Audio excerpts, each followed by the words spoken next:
Hello दोस्तों, नमस्ते।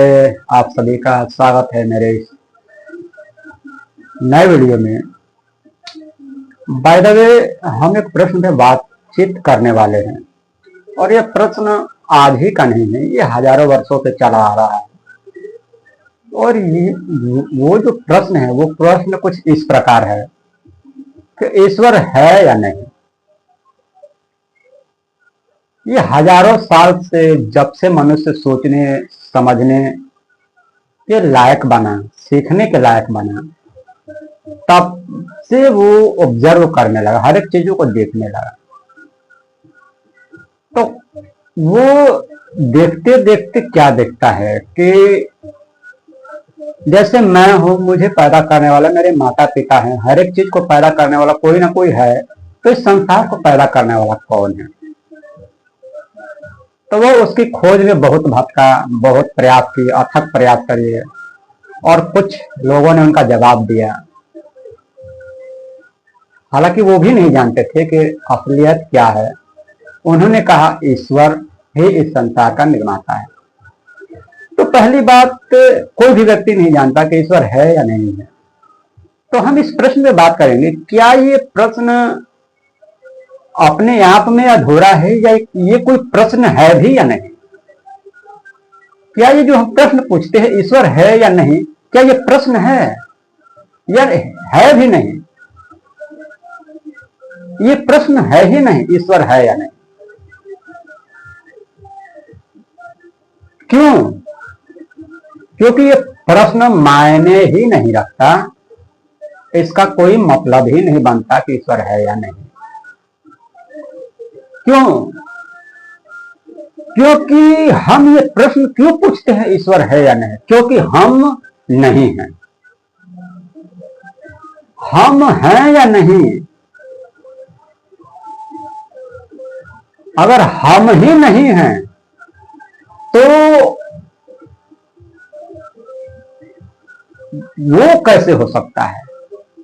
क्या हम हैं? क्या हम हैं? जिस दिन हम जान जाते हैं मैं हूं, हम हूं, तो ही ये प्रश्न भी अपने आप अलविदा हो जाएगा। हजारों सालों से लोगों ने कोशिश की कि मैं उस ईश्वर को जान जाऊं, लेकिन किसी भी व्यक्ति ने ये कोशिश नहीं की कि मैं खुद को जान जाऊं। हर एक व्यक्ति पूछता है ईश्वर है या नहीं। वो कभी भी ये पूछता है कि मैं हूं या नहीं। क्योंकि मैं हूं तो उसके होने का कोई औचित्य ही नहीं है, कोई कारण ही नहीं है। जैसे मैं उदाहरण ले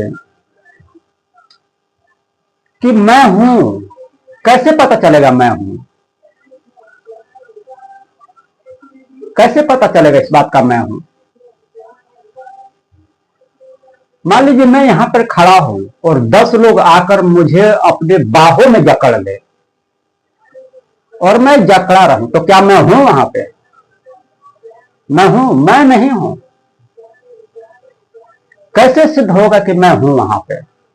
जैसे ही 10 लोग पकड़े, मैं उनका विरोध किया, उनसे युद्ध किया, उनसे छूटने का प्रयास किया, उनको हराने का प्रयास किया, वैसे ही सिद्ध हो जाएगा कि मैं हूं। लेकिन कोई आके मुझे जकड़ लिया, पकड़ लिया, मैं कुछ नहीं कर रहा हूं, मैं ऐसे ही हूं, तो क्या मैं हूं? नहीं हूं मैं।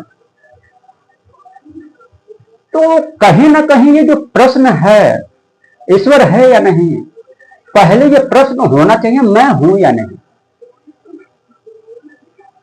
क्योंकि जिस दिन मैं हूं हो जाऊंगा, उस दिन उसके होने की कोई भी जरूरत नहीं रह जाएगी।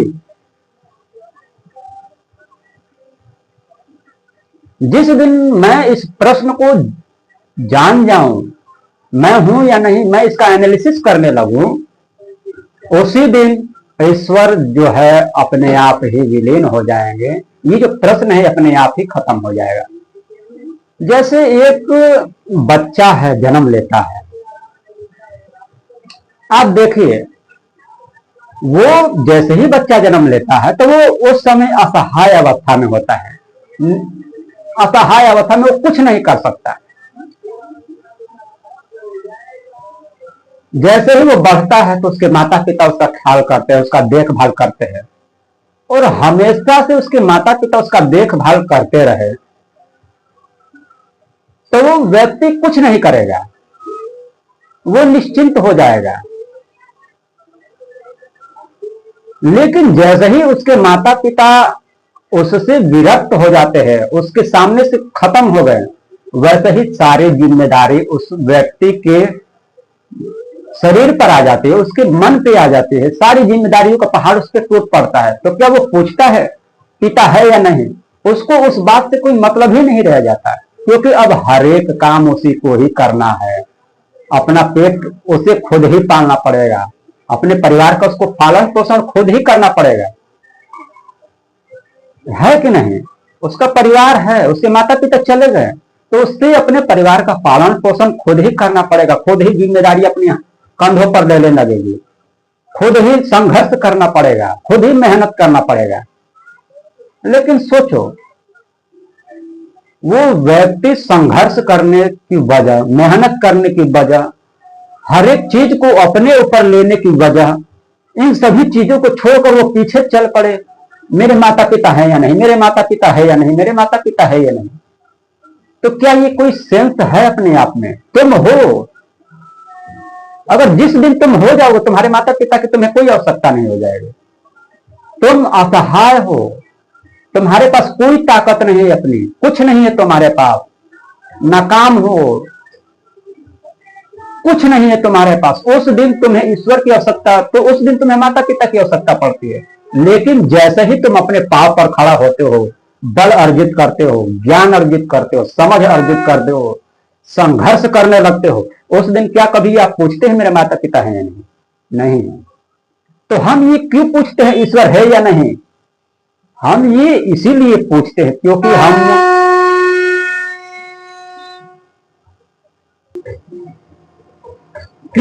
हम ये प्रश्न को इसीलिए पूछते हैं क्योंकि हम नहीं हैं भैया, हम नहीं हैं। ये ईश्वर के हमने कॉन्सेप्ट क्यों दिया? मैं अगर खुद की बात करूं तो मैं ईश्वर को कॉन्सेप्ट क्यों दे रहा हूं? ईश्वर का कॉन्सेप्ट क्यों दे रहा हूं? क्योंकि मैं सारी जिम्मेदारियों को अपने ऊपर नहीं लेना चाहता हूं। मेरे अंदर ज्ञान नहीं है, मेरे अंदर समझ नहीं है, मेरे अंदर चुनौतियों से लड़ने की ताकत नहीं है, सामर्थ्य नहीं है, मैं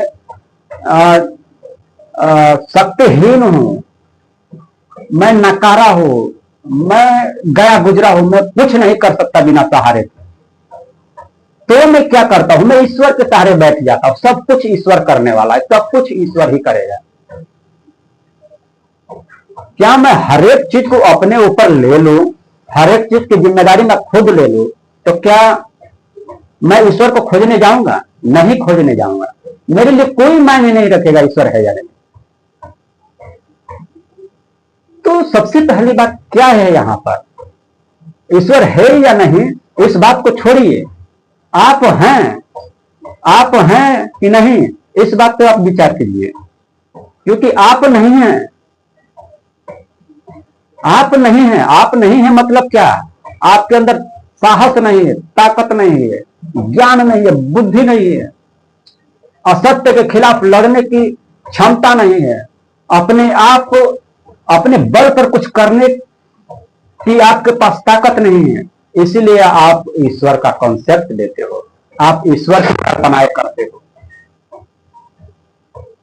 जैसे एक घर में माता पिता हैं और उसके घर में 2-3 बेटी और घर का बड़ा बेटा है, उसमें घर का बड़ा बेटा है उसमें, और उसके माता पिता अचानक उनका देहांत हो जाता है, तो क्या वो अपने माता पिता के ऊपर बैठा रहेगा कि मेरे माता पिता करेंगे, मेरे माता पिता आएंगे तो मेरी सेवा करेंगे, मेरी मदद करेंगे तो मैं ये सब काम करूंगा, मैं संघर्ष करूंगा? नहीं, क्योंकि सारी जिम्मेदारियां उसी के ऊपर आ गई। जब सारी जिम्मेदारियां उसी के ऊपर आ गई तो उसे संघर्ष करना पड़ेगा, मेहनत करना पड़ेगा, वो मेहनत में जुट जाएगा।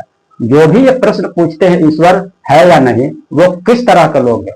वो निर्बुद्धि है, मूर्ख है, वो डरपोक है, वो कायर है,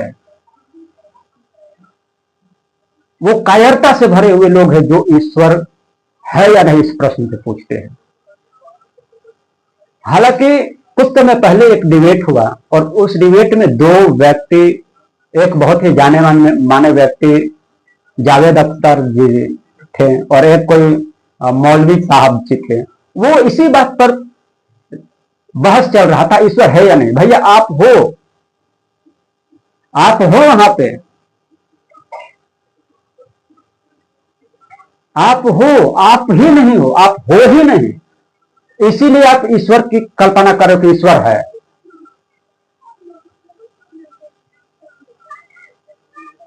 तो वहां पर मौलवी साहब जी जो थे, उनसे किसी ने, आस्तिकों ने, मतलब नास्तिक जो लोग थे, उन्होंने सवाल पूछा कि अगर ईश्वर है तो ये सब क्यों हो रहा है, रेप क्यों हो रहा है, हत्या क्यों हो रही है, मर्डर क्यों हो रहा है, ये सब इतने तमाम तरह की जुल्म क्यों हो रहे हैं। तो वो मौलवी साहब जी जो थे, उन्होंने जवाब दिया कि आप बस छोटा सा पिक्सल देख रहे हैं, उसके पीछे की आप कहानी नहीं देख रहे हैं कि उसको जन्नत में कितना, नरक में कितना उसको कष्ट मिलने वाला है। तो मैं उनसे ये कहना चाहता हूं कि ईश्वर को आप प्रूफ ही इसलिए कर रहे हो कि मैं अपनी सारी जिम्मेदारियों से बच जाऊं, मुझे कुछ ना करना पड़े, सब कुछ वही करेगा।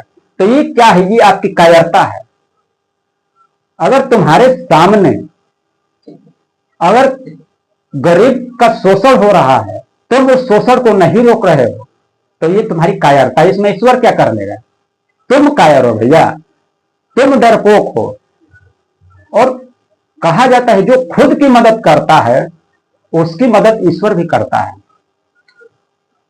तो जिस हिसाब से उन्होंने जवाब दिया कि आप इसकी कहानी को नहीं देख रहे हो कि उसके पीछे उनको कितना दुख दर्द मिलने वाला है भैया, तो भैया इस हिसाब से अगर आप देखने लग जाओ तो इस दुनिया में तो सुख शांति अमन चैन कभी भी नहीं होगा। इस हिसाब से तो वो हमेशा दुख बढ़ता ही जाएगा। और वो बात कर रहे हैं इजराइल की, इजराइल इनको क्यों मार रहा है। भैया ये क्यों मार रहा है, पहले हम अपने आप से पूछो। आपके सामने गलत हो रहा है, तुम उसे क्यों नहीं रोक रहे हो।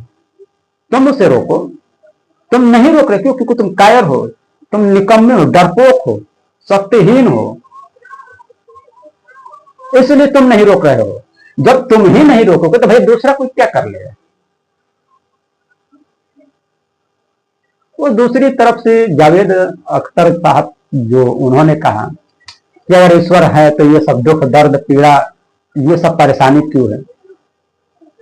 तो ये दोनों क्या है, एक जो है ईश्वर को साबित इसलिए करना चाहता है कि ईश्वर है तो जितने भी दुख दर्द तकलीफ है इन सभी को पृथ्वी पर होने दो, मरने के बाद उनका नरक में न्याय किया जाएगा, स्वर्ग में न्याय किया जाएगा। आप सोचिए दिमाग कहां से आ रहा है। इस हिसाब से हम देखें तो हर एक व्यक्ति तो जीते जी यहां पर अधर्म करता जाए, उसको नरक में सजा मिलेगी। तो फिर यहां पे पृथ्वी पर सुख शांति अमन कैसे होगा भैया। तो फिर मोहम्मद साहब को उस धरती पर क्यों भेजा गया था, जब सबको उस नरक में ही सजा देना था। तो फिर वो उन्होंने क्यों भेजा यहां पे उनको। साफ कारण था कि यहां पर सुख शांति अमन चैन हो, इसलिए भेजा। लेकिन ये मुल्ला पंडित ये जितने भी लोग हैं, ये लोग ईश्वर को साबित इसलिए करना चाहते हैं कि इनकी दुकानें चल पड़े, इनका बिजनेस चल पड़े।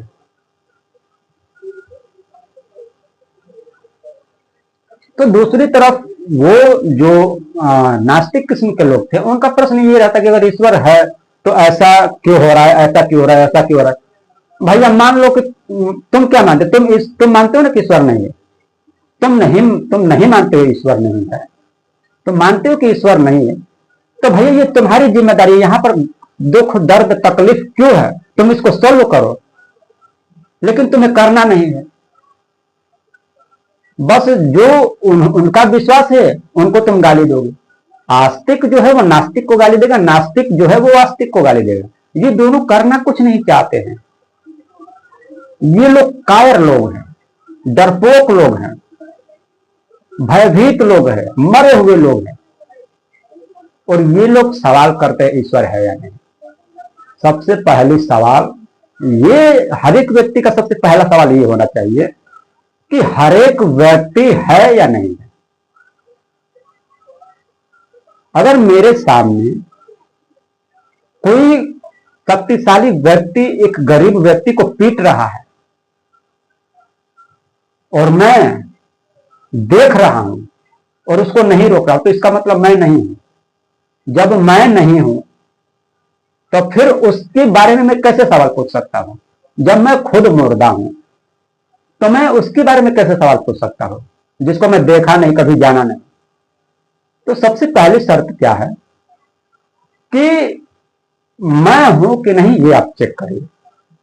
अगर तुम हो तो ये सब क्यों है? अगर ये सब है तो तुम नहीं हो, बात साफ है। ईश्वर को तुम इस फ्रेम से बाहर निकाल दीजिए। अगर इस संसार में दुख है, कष्ट है, तकलीफ है, बुराइयां है, रेप है, मर्डर है, ये सब चीजें है, अगर हमारे रहते ये सब चीजें हैं तो इसका मतलब हम नहीं है। हम नहीं है तो ये है। अगर हम होते तो ये नहीं होता। इसका मतलब हम क्या है? हम मुर्दे लोग हैं। तो मुर्दे लोगों का कोई हक नहीं बनता उस पर्सनालिटी के बारे में बात करने का कोई हक नहीं बनता उसका। कोई, तुम क्यों पूछते हो? तुम्हें लज्जा आनी चाहिए, शर्म आनी चाहिए। तुम्हारे सामने किसी का रेप हो रहा है, तुम नहीं रोक पा रहे हो। तुम नहीं हो, तुम हो, तुम नहीं हो, तुम मुर्दे हो। जिस दिन तुम हो जाओगे उस दिन ये तुम्हारे सामने वो रेप कैसे हो सकता है? नहीं हो सकता ना भैया। मेरे सामने वो गलत काम हो रहा है, इसका मतलब मैं नहीं हूं, मैं मरा हुआ हूं। अगर मैं जिंदा होता तो मैं उसे नहीं होने देता, मैं उसे रोक देता। तो यहां पर भूल कहां हो रही है? मैं नहीं हूं, मैं नहीं हूं इसीलिए दुख है। अगर मैं होता तो दुख नहीं होता। आज देखिए, आज क्या था? आज अगर आधुनिक दृष्टि में देखें तो लोगों ने कहा दुनिया दुखों से भरी हुई है, दुनिया परेशानियों से भरी हुई है। दुनिया परेशानी से भरी हुई है, क्यों भरी हुई है?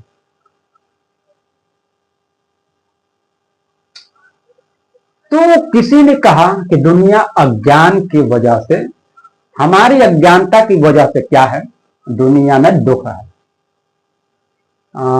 उपनिषदों ने, महान महान लोगों ने यही कहा कि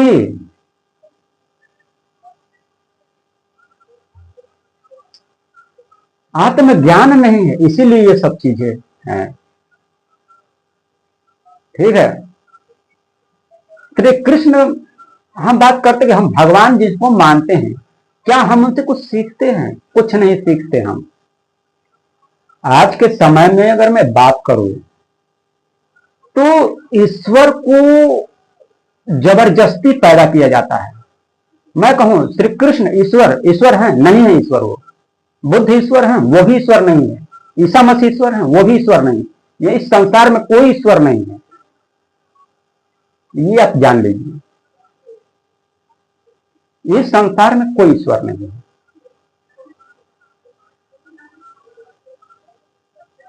क्यों? क्योंकि हमारे अंदर अगर अज्ञान है तभी हम ईश्वर को पैदा करेंगे। अगर हमारे अंदर अज्ञान नहीं होता तो हम ईश्वर को पैदा ही नहीं कर सकते। लोग श्री कृष्ण को, बुद्ध को, महावीर को, इन लोगों को भगवान कहते हैं। क्यों कहते हैं? क्योंकि वो अज्ञान में है। जिस दिन वो अज्ञान में आ जाए, अज्ञान से बाहर निकल जाएंगे, आत्मज्ञान की ओर आ जाएंगे, वो भी श्री कृष्ण को भगवान नहीं कहेंगे। उनको मात्र, वो लोग क्या कहेंगे? वो लोग उनको मात्र एक जलता हुआ दीपक कहेंगे जो हमारे अंदर के अंधकार को मिटा देता है। आप सोचिए, श्री कृष्ण जैसे व्यक्ति किसी को भगवान नहीं कहते हैं, किसी को ईश्वर नहीं कहते हैं। वो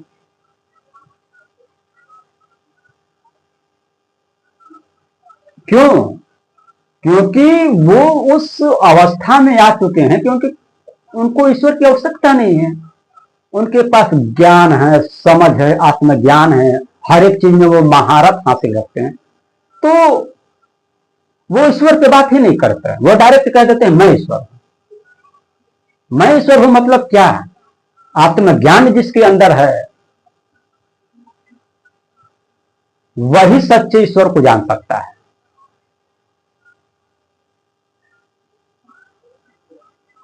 तो क्या है? हम नहीं है। मेरा प्रश्न जो था, जो शुरू से मैंने प्रश्न दोहराया, क्या ईश्वर है या नहीं, ये प्रश्न बेवकूफ लोग पूछते हैं, मूर्ख लोग पूछते हैं, जाहिल लोग पूछते हैं। इस प्रश्न का कभी भी उत्तर आपको मिल ही नहीं सकता, कभी भी नहीं मिलेगा, क्योंकि ये प्रश्न ही नहीं है ना। जब प्रश्न ही उल्टा हो, जब ये प्रश्न है ही नहीं, फिर भी हम उसको प्रश्न बना रहे हैं, तो उसको उत्तर कैसे मिलेगा? नहीं मिल सकता। क्यों? क्योंकि जिस दिन हम हैं, इस चीज को हम प्रूफ कर पाएंगे, उसी दिन ईश्वर की कोई आवश्यकता नहीं है। क्या आवश्यकता है? क्या श्री कृष्ण को ईश्वर की आवश्यकता है? श्री कृष्ण को विष्णु की आवश्यकता है? नहीं आवश्यकता है, क्योंकि वो खुद अपने आप में ही क्या है, वो जानते हैं कि मैं हूं। अगर मैं हूं तो मेरी सामने ये जो अधर्म घट रहा है, इसको मैं घटने नहीं दूंगा, इसको मैं बढ़ने नहीं दूंगा। मेरे होते हुए ये अधर्म अपना सर नहीं उठा सकता। क्या है? मैं हूं इसलिए ये नहीं हो सकता। मैं हूं इसलिए जात पात भेदभाव नहीं हो सकता। मैं हूं इसलिए अधर्म कभी जीत नहीं सकता। ये होती है मैं होने की परिभाषा। तो कई बार लोग बुद्ध के समय में, महात्मा बुद्ध, जिनको मैं मात्र एक दीपक, उनको मैं, जितने भी महापुरुष हैं इनको मैं दीपक मानता हूं। और ये दीपक क्या है? ये हमारे अंदर के अंधकार को मिटा देने का एक जरिया है। ये कोई भगवान नहीं है, वो एक दीपक है जो हमारे अंदर के अंधकार को मिटा देंगे। तो एक बार कहा जाता है कि जब गौतम बुद्ध जो हैं, उनसे पूछा जाता था ईश्वर है या नहीं है, तो वो मुस्कुराते थे। वो कभी भी इस प्रश्न का क्लियर जवाब नहीं दिए। क्यों? क्योंकि वो जानते हैं, मैं हूं। अगर मैं हूं तो ईश्वर की आवश्यकता नहीं है, बात खत्म हो जाती है। मैं हूं तो हमारे सामने यह धर्म नहीं घट सकता। मैं हूं तो मेरे सामने ये पाखंड घटित नहीं हो सकता। ये दिखाता कि बुद्ध थे, हम नहीं हैं। कृष्ण थे, हम नहीं हैं। हम मरे हैं, हम मर चुके हैं। आप सोचिए ना, बुद्ध थे, कृष्ण थे, ईसा मसीह थे, महावीर जी थे, कबीर दास जी थे, डॉक्टर भीमराव अंबेडकर जी थे, स्वामी विवेकानंद जी थे, लेकिन हम नहीं हैं। और जब हम नहीं हैं तो हमें एक ऐसे माध्यम की आवश्यकता है जिस पर अपना सारा बोझ हम डाल दें, अपनी जिम्मेदारियों को उनके ऊपर थोप दें। अब ईश्वर है तो वही कुछ करेगा, हम तो कुछ करेंगे नहीं। तो पहली शर्त क्या है भैया? मैं हूं या नहीं? अगर मैं हूं तो ये जितने भी अधर्म है, पाखंड है, अंधविश्वास है, पिछड़ापन है, अगर मैं हूं तो ये तो हो ही नहीं सकता।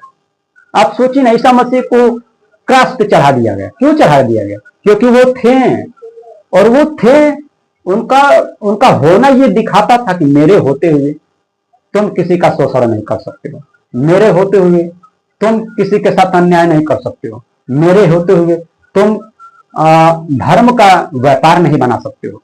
श्री कृष्ण वो भी थे, वो कहते कि मेरे होते हुए तुम अधर्म नहीं कर सकते, मेरे होते हुए द्रौपदी का चिरहरण नहीं हो सकता, मेरे होते हुए अधर्म कभी जीत ही नहीं सकता। लेकिन आजकल के लोग क्या हैं? उनको धर्म से तो कोई लेना देना नहीं। आजकल के लोग की जो हालत है वो भीष्म की है, भीष्म की तरह है, कर्ण की तरह है। आज लोग बहुत ग्लोरीफाई करते हैं श्री कृष्ण, कर्ण को और भीष्म को। उनको ग्लोरीफाई करना बेकार है। क्यों? क्योंकि वो नहीं थे, श्री कृष्ण थे। जो थे हमें उनका सम्मान करना चाहिए। कर्ण नहीं था, पितामह भीष्म नहीं थे, लेकिन श्री कृष्ण थे, हमें उनका सम्मान करना चाहिए। हमें उनकी बातों को सुनना चाहिए। उनकी प्रकाश से हमें अंदर के प्रकाश को जागृत करना चाहिए। आप देखिए, जब श्री कृष्ण देखते हैं कि युद्ध के मैदान में अब लगता है पांडव हार जाएंगे, तो वो अपने वचन को तोड़ देते। उस समय माना जाता था कि जान जाए पर वचन न जाए, वचन को सिरोधार्य रखा जाता था। और अगर आप महाभारत की घटनाएं उठाकर देखिए तो जितने भी कांड हुए हैं, जितने भी अधर्म हुए हैं, वो सब एक वचन के कारण ही हुआ है। कहा जाता है कि पितामह भीष्म के जो पिता थे, उनका किसी औरत से प्रेम चला और उनका एक पुत्र हुआ जिनका नाम धृतराष्ट्र था। और अपने पिता की शादी कराने के लिए उन्होंने अपने पिता को वचन दे दिया या अपनी मां को वचन दे दिया कि जब तक मैं रहूंगा मैं राजा कभी नहीं बनूंगा, तेरा ही लड़का राजा बनेगा। और वो लड़का कौन था? अंधा था। वो अंधे थे धृतराष्ट्र। देखिए यहां पर जो थे पितामह भीष्म नीति के अच्छे जानकार थे, धर्म के अच्छे ज्ञाता थे, हर एक चीज में महारथ हासिल था, हर एक चीज उनको पता था। लेकिन वो एक चीज को कभी हरा ही नहीं पाया। वो हर एक बंधन को तोड़ दिए, लेकिन वो एक बंधन को कभी नहीं तोड़ पाया। वो बंधन था अपने वचन का बंधन। और उनके वचन दे देने का परिणाम यही हुआ कि अंत में महाभारत जैसे बहुत ही क्रूर घटना घटे। ये कोई अच्छी बात नहीं है। महाभारत जो घटना घटी है, महाभारत जो घटना घटी, ये कोई अच्छी बात नहीं है। ये बहुत शर्मसार कर देने वाली बात है। ये नहीं होना चाहिए था, लेकिन ये हुआ। उसी बीच श्री कृष्ण ने, आप देखिए, पितामह भीष्म अपने वचन की रक्षा के लिए अधर्म का साथ देने को तैयार हुए। क्या जो वचन है वो धर्म से बढ़कर था? कर्ण अपने ऋण को उतारने के लिए, अपने कर्ज को उतारने के लिए अधर्म का साथ दे दिया। क्या ये उचित था? ये सरासर अनुचित था, ये सरासर गलत था। तो आज जितने भी लोग कर्ण और पितामह भीष्म को महान मानते, उन्हें महान मानना बंद करेंगे। आप श्री कृष्ण को अपने जीवन में स्थान दीजिए। एक जगह भीष्म और कर्ण है जो अपने वचन के लिए अपने पूरे जीवन को दांव पर लगा दिए, धर्म तक को तार तार कर दिया, धर्म तक को अपने पांवों तले रौंद दिया, भीष्म और कर्ण। और ना जाने इतने कितने वचन देने वाले लोग थे जिन्होंने अपने